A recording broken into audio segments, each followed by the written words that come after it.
Lejte, stvar je zelo preprosta, ni kaj težave, ne kako bi jaz naredil, če bi bilo to pri nas, kako bi naredil, če bi bil tam, ne. Delal bi tako, kot dela vsak pameten podjetnik, a veste, ventilčke porežete oziroma pipe zaprete.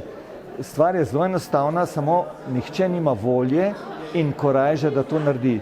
Samo to je treba narediti, voljo, korajže in takoj narediti, ne veliko razpravljati, pa veliko analiz delati, odločiti se in narediti, potem ni časa za lobije, da vas onemogočijo.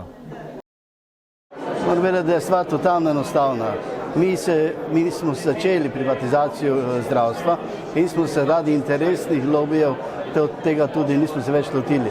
Treba privatizirati gospodarstvo, med privatnimi firmami ni korupcije, med privatnimi firmami država tu nima problema z zdravstvom.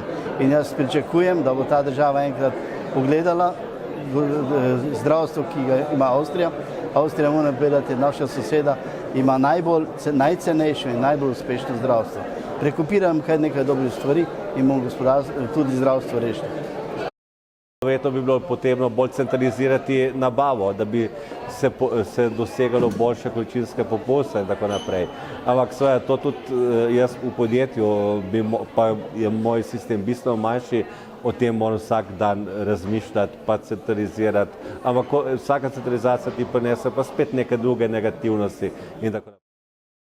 No, jaz mislim, da se v podjetjih kaj takega ne more zgoditi, ne. Tukaj pač se kažejo še ene slabosti javnega sektorja, javnega naročanja in tako naprej, ne. Vsekakor take stvari v podjetjih, vsej v podjetjih, ki sem jih vodil in ki jih vodim sedaj, niso možne.